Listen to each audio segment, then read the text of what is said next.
Hello friends, welcome back to our channel study book में आपका बहुत बहुत स्वागत है। आज हम लोग वेस्ट बंगाल बोर्ड के क्लास 10 के एक हिंदी निबंध धूमकेतु इसके 3 क्वेश्चन करने वाले इंपॉर्टेंट क्वेश्चन। ये है पहला क्वेश्चन, ये है इसका दूसरा क्वेश्चन और ये है तीसरा क्वेश्चन। तो चलिए पहले क्वेश्चन से हम लोग स्टार्ट करते हैं। क्लास में ही याद करा देंगे, बस आप पूरी शिद्दत से क्लास को देखते चलिए। क्वेश्चन है कि धूमकेतु क्या है, वह हमारे लिए भयप्रद यानी कि भय का विषय क्यों नहीं है। तो जब चैप्टर समझाए थे तब भी हम आपको बहुत ही अच्छे से व्याख्या किए थे इसका। अगर आपने वो वीडियो नहीं देखा है तो देखिए, आपको बहुत ही अच्छे से धूमकेतु जो चैप्टर है बहुत ही अच्छे से समझ में आ जाएगा कि धूमकेतु है क्या, और नहीं तो इस क्वेश्चन के माध्यम से हम लोग समझ लेंगे। देखिए क्वेश्चन है कि धूमकेतु क्या है, वह हमारे लिए भय का विषय क्यों नहीं है। धूमकेतु में धूम का अर्थ धुआं और केतु का अर्थ पताका, अर्थात आकाश में जो धुएं के पताके जैसा दिखता है वही धूमकेतु है। तो सबसे पहले धूमकेतु क्या है, इसका हम लोग परिभाषा 2 पार्ट में क्वेश्चन पूछा गया है। धूमकेतु क्या है, तो धूमकेतु का अर्थ आपको बताना है कि धूम का अर्थ होता है धुआं और केतु का अर्थ होता है पताका। आकाश में जो धुएं के समान पताका दिखाई देता है उसे ही हम क्या कहते हैं, धूमकेतु है कहते हैं। अब अगला प्रश्न जो इसका था कि धूमकेतु भयप्रद न होने का इसका क्या कारण है, क्यों यह हमारे लिए भय का विषय नहीं है। इनके प्रति व्याप्त 15वीं शताब्दी में एडमंड हेली ने अपने शोध के द्वारा हमें धूमकेतुओं के बारे में नई जानकारी से अवगत कराया और हमारी गलत अवधारणा को समाप्त किया। क्या होता है, जब तक किसी भी चीज़ के बारे में हमें पता नहीं होता है और उस चीज़ के विषय में कोई हमसे कुछ भी सीधी बात या उल्टी बात कह दे तो हम बहुत जल्दी उस पर भरोसा कर लेते हैं, क्योंकि हमें उस चीज़ के बारे में पता नहीं होता है। आपके हाथ में पेन है, अगर मैं कह दूं कि उस पेन से आप गायब हो सकते हैं तो आप विश्वास कर लेंगे, अगर जब तक आपको उस पेन के विषय में ना पता हो। लेकिन जब आपको पेन के विषय में पता है कि यह पेन से लिखा जाता है, कोई गायब नहीं हो सकता है, तब आप इस बात को खारिज कर देंगे कि नहीं, इससे कोई गायब होता है। तो ठीक उसी प्रकार धूमकेतु के बारे में 15वीं शताब्दी में एडमंड हेली जी ने बताया सर्वप्रथम कि यह कोई डरने का विषय नहीं है। यह जो धूमकेतु है, यह धूमकेतु हमारे सौरमंडल का ही सदस्य है। हमारे सौरमंडल के जो अन्य सदस्य है, पृथ्वी, मंगल, शुक्र, इन्हीं की तरह यह भी एक निश्चित पथ में सूर्य की परिक्रमा करता है। धूमकेतुओं के बारे में जो जानकारी मिली है उसके अनुसार धूमकेतु भी सौरमंडल के सदस्य हैं। किसने बताया? एडमंड हेली जी ने। अन्य ग्रहों की तरह यह भी सूर्य की परिक्रमा करते हैं। यह एक प्राकृतिक प्रक्रिया है।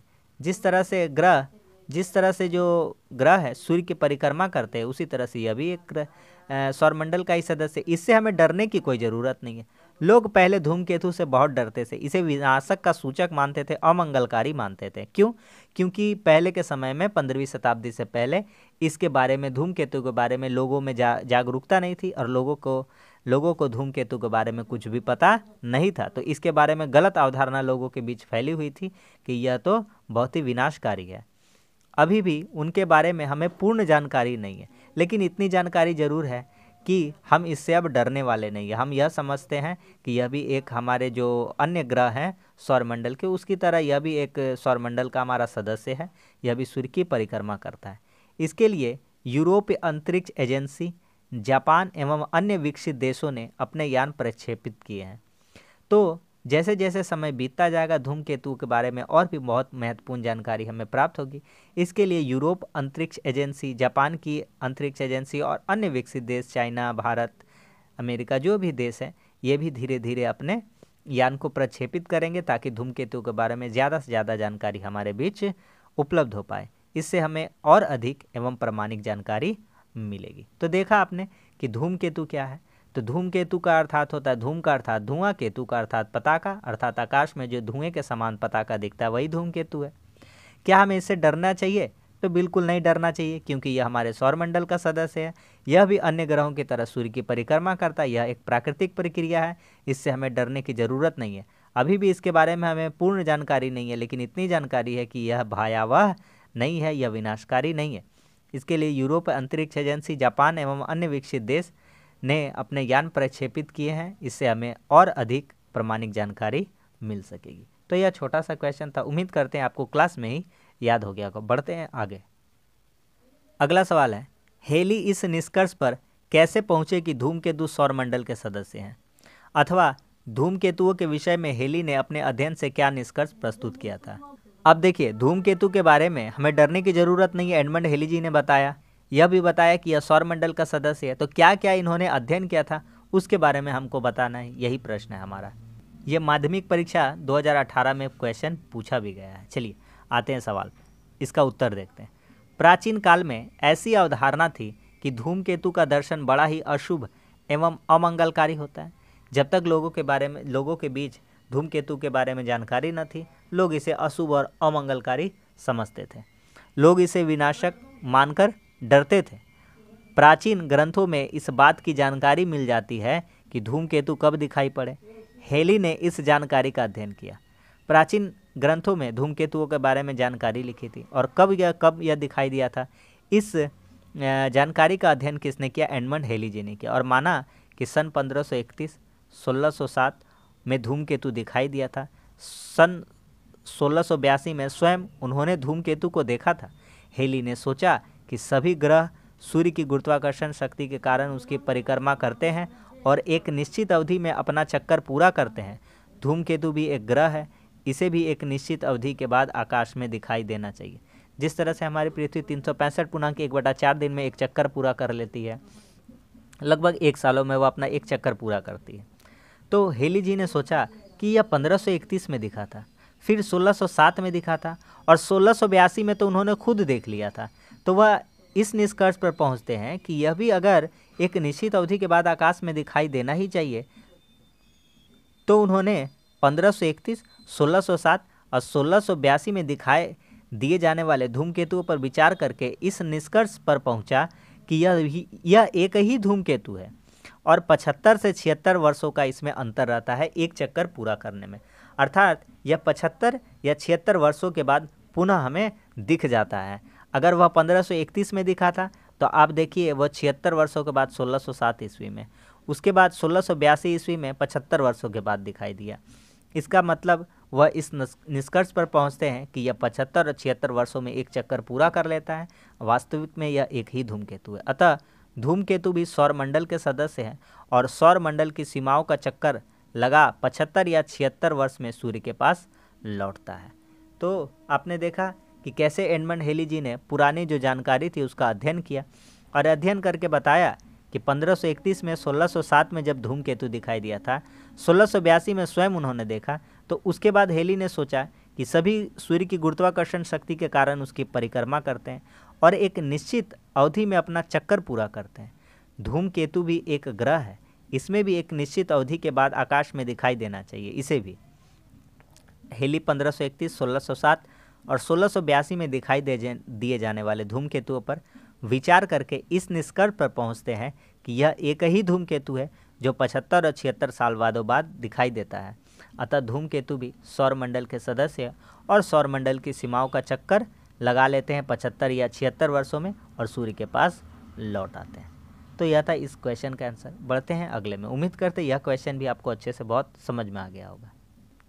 अगला प्रश्न देखिए क्या कहता है। कहता है धूमकेतुओं के बारे में प्राचीन काल में कैसी अवधारणा थी, स्पष्ट कीजिए। बहुत ही आसान प्रश्न हो जाएगा।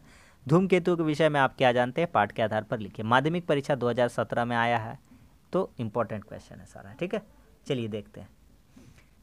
जिस प्रकार धूमकेतु का दर्शन अपने देश में अशुभ एवं अमंगलकारी माना जाता था, उसी प्रकार विश्व के प्रायः समस्त देशों में इसे भयावह और अमंगलकारी माना जाता था। सिर्फ भारत देश में ही नहीं, विदेश के या विश्व के जो समस्त प्रायः देश थे, उन सभी देशों में ही इसे अमंगलकारी माना जाता था। कई लोग तो इसे देखकर डर के बीमार भी पड़ जाते थे, मर भी जाते थे। पर वैज्ञानिक शोध के द्वारा हमें इस अवधारणा से मुक्ति मिल गई है कि यह डरावने नहीं है, अमंगलकारी नहीं है, ये भी अन्य ग्रहों की तरह ही है। लेकिन धीरे धीरे जैसे इस पर वैज्ञानिकों ने शोध करना शुरू किया, इसके बारे में जानकारी इकट्ठा की, तो हमें यह पता चला कि यह जो हमने गलत अवधारणा बना रखी थी, यह एकदम बिल्कुल निर्मूल है। इसका कोई भी अर्थ नहीं बनता है। यह डरावने नहीं है, अमंगलकारी नहीं, यह भी एक ग्रह की तरह है और अपना एक निश्चित पथ पर सूर्य के चारों ओर परिक्रमा करते रहते हैं। धूमकेतुओं के प्रति व्याप्त हमारी अवधारणा को 15वीं शताब्दी में एडमंड हेली ने अपने शोध के द्वारा हमें धूमकेतुओं के बारे में नई जानकारी से अवगत कराया और हमारी गलत अवधारणा को समाप्त किया। जो लोगों के बीच गलत अवधारणा बनी हुई थी कि यह अमंगलकारी और विनाशकारी होता है। तो सर्वप्रथम 15वीं शताब्दी में एडमंड हेली ने इसे समाप्त किया और हमें धूमकेतुओं के बारे में नई जानकारी दिया। धूमकेतुओं के बारे में जो जानकारी मिली है उसके अनुसार धूमकेतु भी सौरमंडल के सदस्य हैं। अन्य ग्रहों की तरह ये भी सूर्य की परिक्रमा करते हैं। यह एक प्राकृतिक प्रक्रिया है। धूमकेतु के बारे में जो जानकारी मिली उसके अनुसार धूमकेतु भी क्या है, सौरमंडल के सदस्य हैं। अन्य ग्रहों की तरह ये भी सूर्य की परिक्रमा करते हैं। यह एक प्राकृतिक प्रक्रिया है। इससे हमें डरने की कोई ज़रूरत नहीं है। अभी भी उनके बारे में हमें पूर्ण जानकारी नहीं है। इसके लिए यूरोप अंतरिक्ष एजेंसी, जापान एवं अन्य विकसित देशों ने अपने यान प्रक्षेपित किए। इससे हमें और अधिक प्रामाणिक जानकारी मिलेगी। तो पहला क्वेश्चन जैसा कराए थे लगभग यहाँ से लेकर के यहाँ तक लगभग वैसा ही इसका भी उत्तर है। ठीक है, तो एक बार चलिए फिर से हम समझा देते हैं।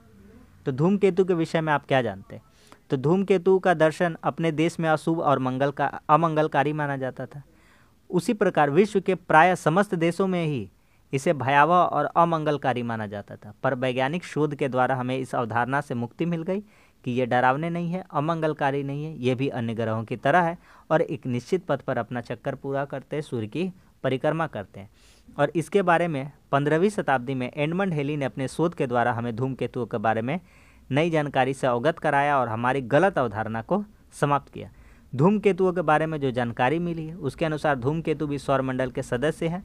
अन्य ग्रहों की तरह यह भी सूर्य की परिक्रमा करते हैं। यह एक प्राकृतिक प्रक्रिया, इससे हमें डरने की कोई ज़रूरत नहीं है। अभी भी उनके बारे में हमें पूर्ण जानकारी नहीं है। इसके लिए जो यूरोपीय अंतरिक्ष एजेंसी है, जापान एजेंसी है, अन्य विकसित देश है, ने अपने यान प्रक्षेपित किए ताकि इसके बारे में और जानकारी हम प्राप्त कर सकते हैं। इससे हमें और अधिक प्रामाणिक जानकारी मिलेगी। तो ये थे 3 इंपॉर्टेंट क्वेश्चन, मैंने बहुत ही कम समय में आपको करा दिया। उम्मीद करता हूँ कि आपको समझ में आया होगा। वीडियो अच्छा लगा तो लाइक कर दीजिए, दोस्तों में शेयर करिए, चैनल पर नहीं तो चैनल को सब्सक्राइब करिए। क्लास 10 का बहुत सारा कंटेंट आपके लिए हम फ्री में पढ़ाते हैं, तो आप चैनल से जुड़ जाइए, बहुत चीज़ आपको फ्री में मिल जाएगा। डिस्क्रिप्शन में जाइए, इस वीडियो के आपको प्लेलिस्ट बहुत सारा मिल जाएगा। क्वेश्चन आंसर इंग्लिश का, हिंदी का, मैथ्स का, तरह तरह का जो सब्जेक्ट है उसका हम अपलोड कर दिए। चलिए अब मिलते हैं अगले क्लास में, तब तक के लिए धन्यवाद। जय हिंद।